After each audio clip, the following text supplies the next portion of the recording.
Hello, everyone, and welcome to another episode of Cellular Wisdom, where we explore the hidden brilliance within every cell of our bodies. I'm Ethan Foster, your resident investigator of curious health conundrums. Some call me the observer of the human condition. Well, mostly me, but I say it only because it's true. And I'm Alara Skye. I'm known for my knack for uncovering the humor lurking behind every health hack and miracle cure. Let's just say that if there's a stone unturned, I'll pick it up, look underneath it, and probably crack a joke about it. Welcome to Dr. Mercola's Cellular Wisdom, everyone. Buckle up. We have quite a story to share. That's right. The big topic for today revolves around a drug called Singulair, also known by its generic name Montelukast. It's an asthma medication. People out there with asthma might be familiar with it, or maybe they have a friend who's been prescribed it. Today we're talking about how it's been linked to some, how shall I say this? Not so pleasant mental health side effects. Singulair. Sounds like a cosmic supervillain, but the drama is very real. So, let's dig in. This drug was approved back in the late 1990s as a potential game changer for asthma sufferers who either couldn't handle inhaled steroids or needed an extra push to breathe easy. And for many, it worked wonders, at least for a while. But then people started noticing these concerning mental health issues popping up, including depression, anxiety, aggression, and in some tragic cases, suicidal thoughts. Right. And that's not just hearsay or rumor. The FDA came across a disturbing number of reported suicides, 82 to be precise, linked to Singulair and its generic versions since 1998. The number 82 might not seem huge out of all the times the drug has been prescribed, but when you're talking about mental health and, frankly, lives, these are not minor statistics. The correlation was alarming enough that the FDA issued a black box warning in 2020. For people who aren't familiar, a black box warning is basically the FDA's version of, "Hey everyone, seriously, read this. It's the strictest caution they can slap onto a drug's label." So it's not the kind of thing you ignore. Right, but oddly enough, for a while, the label on Singulair wasn't exactly screaming, "Beware of potential mental health pitfalls." So attorneys general, including Letitia James in New York, have been pressuring the FDA to do more. She's basically saying, enough is enough, it's been years, let's get it together. We're talking about the health of people, including kids, who have no idea that a drug meant to help them breathe could also be messing with their emotional well-being. Kind of an unfortunate plot twist, if you ask me. Congratulations, you can breathe better, but hold on to your sanity, because that side effect might show up. Not the greatest sales pitch. Not quite. The weird thing is, the manufacturer, initially Merck, then spun off to another company, still insists the drug is safe when used properly. But the FDA discovered, in no uncertain terms, that Singulair binds quite strongly to certain brain receptors that are critical for normal psychiatric functioning. Right. Imagine these brain receptors like doormen at a fancy club. Montelukast just waltzes in, showing a VIP pass that might not be real, and the doormen go, "Sure, come on in." Next thing you know, the place is turning into a rowdy mosh pit, and the brain is left picking up the tab for the chaos. A colorful analogy, but yes, that's about what's happening. The FDA's own researchers discovered that once Singulair gets into your system, it can disrupt processes in the brain. Some people might experience subtle changes, while others might notice dramatic shifts in their mood or thoughts. Which is a pretty big deal. You'd think that after a certain point, all the parties involved in regulating the drug would say, wait, maybe we should be shouting this from the rooftops. And many people, especially those who have lost loved ones or dealt with severe psychiatric side effects, have been pushing for that. The black box warning, though, was an acknowledgement that something is seriously off. The question that's been raised is whether or not that warning goes far enough, because as you said, Letitia James has pointed out that this is still not well known among parents, pediatricians, or even some prescribing doctors who rely more on older labeling. Right. Plus, there are a bunch of lawsuits that claim the original manufacturer tried to downplay these side effects, like burying the worst-case scenarios under a mountain of data, or painting them as rare, as if that made it no big deal. But from a patient's perspective, rare doesn't mean impossible. And if you turn out to be one of the rare ones, well, that's your entire life there. Exactly. So here we are, with this disturbing pattern of mental health side effects. And while some official steps have been taken, a lot of critics say it's still not enough to fully inform the public. Let's pivot to some research that was done to see what exactly is happening in the brain. There was a study that looked at how Montelukast affects brain activity using EEG tests. Electroencephalograms measure electrical activity in the brain, so basically, they were peeking at how the neurons are firing. The interesting bit was that while they didn't see big improvements in mood or memory, they did see changes in how the brain was actually operating. It was a small study, only 12 participants if I recall. They were all between 38 and 73 and using Montelukast for asthma. After 8 weeks, they noticed shifts in brainwave patterns, including something called decreased entropy, which suggests less complex or flexible activity in the brain. Right.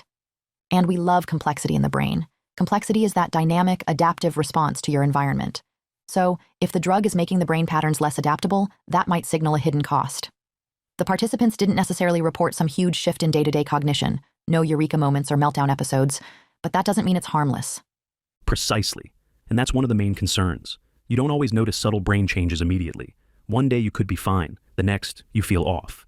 Even if it's not an outright crisis, the question is, why risk messing with a fundamental aspect of the brain for something that might be addressed in less risky ways? Speaking of less risky ways, that's really at the heart of all the natural health advice we dish out. Whether it's Dr. Mercola or any integrative health practitioner, the idea is we want to reduce inflammation and address underlying immune triggers. Because asthma, at its core, is typically an inflammatory or immune-related issue. You've got it. Asthma is often described as a hyperreactive airway disease. The immune system is trigger-happy, so to speak, causing those airways to constrict. So, if we can calm that overreaction, we might not need these heavy-duty medications that have a list of side effects longer than the last novel I tried to read. Let's talk about some natural strategies for addressing asthma. One that always comes up is vitamin D. There's a lot of chatter about optimizing vitamin D levels, because that nutrient helps regulate your immune system. Plus, real sunlight exposure can be beneficial, but only if you're careful about how you do it. We don't want to trade asthma relief for a sunburn festival. Right? It's not about roasting yourself in the sun like a marshmallow. It's about strategic exposure and ensuring you're not sabotaging your health with a high linoleic acid diet, which apparently can lead to skin damage if you're also in bright sun. There are always nuances. Yes, the devil is always in the details. Next, there's the whole phenomenon of eliminating highly inflammatory oils from your diet. People keep hearing vegetable oil is so heart healthy, but in reality, high linoleic acid oils can cause havoc if consumed in large amounts over time. Exactly. Then we have the herb known as butterbur, which is said to be helpful in reducing bronchial inflammation. It's apparently been studied for asthma, allergies, and migraines, with some promising results. And let's not forget about environment. Mold, dust mites, stress, these can all be triggers. If I'm inhaling mold spores day in and day out, no medication is going to fix that. Another big part of a natural approach is cleaning up the diet in other ways. Some folks see improvement when they cut out lectins, which are found in grains, legumes, certain nightshades. It's not one size fits all, but that's the point. Find what's triggering your inflammation and dial that back. Exactly. The body is a package deal. What we eat, how we sleep, how we manage stress, what toxins or allergens we're exposed to, it all adds up. The question that keeps popping up is, if we can handle asthma from those angles, do we really need something like Singulair that has these potential mental health pitfalls? True. Now, sometimes, especially if it's an acute situation, medication can be a bridge. But a lot of critics are saying that the pharmaceutical route shouldn't be the default if we have viable alternatives, especially not if the drug is messing around in the brain.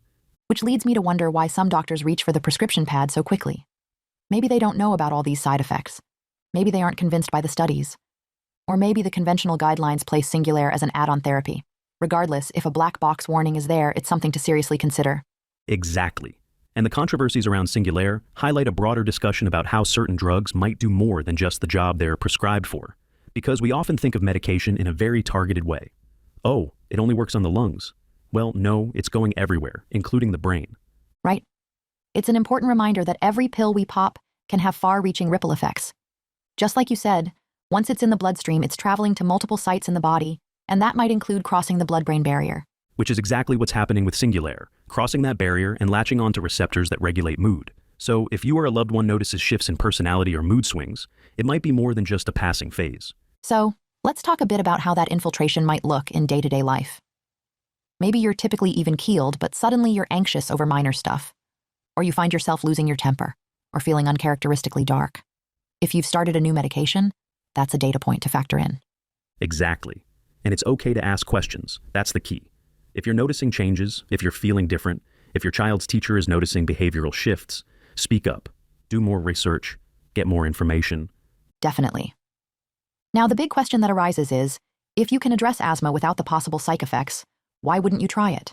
That's one reason we're so adamant about exploring nutritional and lifestyle interventions. That also ties in with Dr. Mercola's perspective on tackling the root cause of inflammation. For many, that starts with vitamin D. This nutrient is crucial for modulating immune responses. Beyond that, focusing on healthy fats. Good old-fashioned butter from grass-fed cows or tallow can be safer bets than so-called vegetable oils that are loaded with linoleic acid. Exactly. With all this emphasis on zero trans fats labels, people forgot to look at the other forms of processed oils that are still problematic. Just because it doesn't have trans fat doesn't mean it's automatically healthy. That's like saying, well, this sugar doesn't have any artificial sweeteners, so it's definitely healthy. Not necessarily. Our modern diets are tricky. Convenience foods are loaded with questionable ingredients, including a shocking amount of vegetable oil. And that stuff accumulates, so people with chronic inflammatory conditions like asthma might see a real difference if they bring that daily intake below a certain threshold. Exactly. Plus, we have to mention the environment again, particularly mold. Asthma can be triggered by mold exposure, which is alarmingly common. People discover black mold behind their shower tiles or in damp basements. If that's fueling your asthma, no medication will truly solve the problem unless you address that structural issue. Mold, dust mites, dander, sometimes even the cat. Sorry to cat lovers. But if your cat is the root of your sneezing and wheezing, you might have to consider some changes. You can try solutions like special air filters, vacuuming more frequently, or designating a cat-free zone in the house. And ironically, stress can also trigger or worsen asthma symptoms. So if you live under high stress, it might be worth exploring relaxation techniques. That's something you can do without a prescription that might help your lungs. All these factors tie back to that concept. Address the root cause. If you find the actual trigger, you reduce inflammation at the source. That means less reliance on heavy pharmaceutical interventions that come with disclaimers, warnings, or, yes, black box labels. Now some might ask, why haven't we known this about Singulair all along? Actually, some folks have suspected something was off for years. But often you'll see public awareness lagging behind scientific discoveries. By the time warnings reach everyday people, it can be many years and lives later. There's also the possibility that many side effects go unreported because people don't realize that their mental health struggles might be connected to their asthma medication. They might chalk it up to life stress or other issues. Meanwhile, the drug is altering brain receptor activity. Right? Plus, if they go back to their doctor saying, I feel anxious, the doctor might say, well, you've got a lot on your plate, or try a different antidepressant. They might not consider the asthma drug as a potential culprit. That's how some individuals end up on additional prescriptions that might not have been necessary had the original link been recognized. It becomes a pharmaceutical onion. You keep adding layers. One medication for asthma, then one for anxiety, maybe another for insomnia. Each layer might have its own side effects, so you add more layers. The comedic side of me pictures a person who started with a mild wheeze and ended up with a medicine cabinet so full that they need a digital spreadsheet just to remember what they're taking and why. But the reality is, no laughing matter when your mental health is at stake. Absolutely. It's also important to mention that some meta-analyses didn't find an overwhelming link to certain mental health issues like depression, but they found connections to anxiety and sleep disturbances. That's not exactly a pass for the drug. Anxiety and insomnia can be quite crippling. Right? Not every study will show everything. But if a drug triggers even one major psychiatric symptom at a statistically significant rate, we should take that seriously, especially when it's something that might be given to children or older adults. Kids in particular have developing brains, so we don't want medications interfering with normal brain growth and neural connections, especially not in ways we don't fully understand. And older adults might be more vulnerable to certain neurological side effects. Exactly. That's one reason researchers are calling for more long-term studies. Right now, data can be inconclusive because the sample sizes or the study durations are small. But if we see a consistent pattern of unusual brainwave activity, that's a red flag. Meanwhile, we also have that unfortunate set of lawsuits suggesting the manufacturer might have downplayed side effects. It's all too familiar in the pharmaceutical world, where negative findings can get buried. Yes. And that's where people like Letitia James come in, saying, time's up. We can't keep ignoring these signals just because it's inconvenient for profit margins. Her letter urged the FDA to do more, to provide better protection, especially for children. Think about it. A black box warning is one thing, but if a doctor is prescribing Singulair off-label for, say, allergic rhinitis or something minor, do they realize that the black box warning is there for a serious reason? Or do they wave it away as a formality? Precisely. And that's the difference between a note in the fine print and a big, bold statement that you can't miss. The latter is what a lot of parents are pushing for, because when your child's brain chemistry is involved, you don't want subtlety. So that's the gist of the Singulair saga. It's a cautionary tale about pharmaceuticals that might do more than they promise on the label, and how official warnings sometimes aren't broadcast loudly enough. Let's circle back to the big picture of asthma. It's an inflammatory, often autoimmune-related condition. Instead of slapping a Band-Aid on the symptoms, the more sustainable approach would be to adjust diet, minimize triggers, optimize nutrients like vitamin D, and manage stress. Possibly even incorporate certain herbs or better cooking fats like ghee or tallow. That's a mouthful of solutions, but notice, none of them require you to walk around with a black box label pinned to your chest. Because that's the beauty of addressing root causes. The side effects of a healthier lifestyle are usually, well, more health. Right. Imagine that. You cut out junk oils, add some fresh air and vitamin D, get rid of mold, find your triggers, manage your stress, and your lungs say, thanks. It's less dramatic than pharmaceutical commercials, but hey, you won't see a laundry list of disclaimers scrolled across your TV screen. It's not always quick or easy, though. Some triggers hide in plain sight. And that's where self-awareness and a bit of detective work come in. If your bedroom is a dust magnet, or if you're eating a diet that secretly inflames you, it might take some trial and error to figure it out.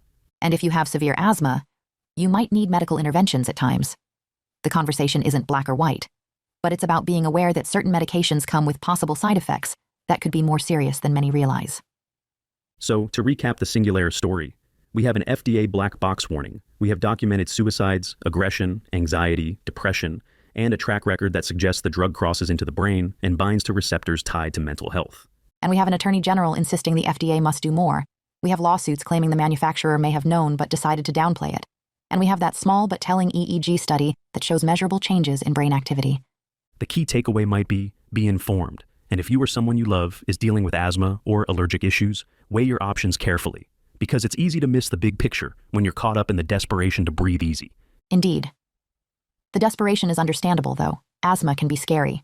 But hopefully this conversation helps people realize they can explore a safer path, or at least keep an eye out for potential side effects. Exactly. I think it's time to talk about some concluding thoughts on what cellular wisdom means in this context. For me, it's a reminder that our cells and organs don't work in isolation. You can't just fix the lungs and ignore the brain. Totally. Cellular wisdom is about recognizing the body's interconnectedness. One receptor in the brain can be as crucial as a receptor in the lung. And if a medication is taking liberties with that receptor, you might see consequences you never signed up for. So, the next time someone suggests a simple pill to fix a chronic issue, remember that simplicity can be deceiving. The body is complex, and we need solutions that respect that complexity, not override it with brute force. Amen to that. Now, as we wind down, let's make sure we leave our audience with some practical, comedic, yet real advice. If you suspect your medication is messing with your mood, talk about it, read the label carefully, and do some detective work on your environment, diet, and overall lifestyle. Exactly. Because each cell has wisdom, and if we don't tune in, we might end up with a solution that fixes one problem but creates another. And that, dear listeners, is why we do this show. We want everyone to have the best possible information, with a dash of humor, to empower them to take control of their health. Couldn't have said it better myself. Thank you for joining us today on Dr. Mercola's Cellular Wisdom. I'm Ethan Foster, the guy who always reminds you there's more to the story than meets the eye. And I'm Alara Sky, forever poking fun at the illusions of quick fixes while championing real solutions. We appreciate you tuning in. May your lungs be clear, your mind be calm, and your cells be wise. Until next time, take care, stay informed, and keep that cellular intelligence thriving. Bye, everyone. Stay sharp and stay healthy.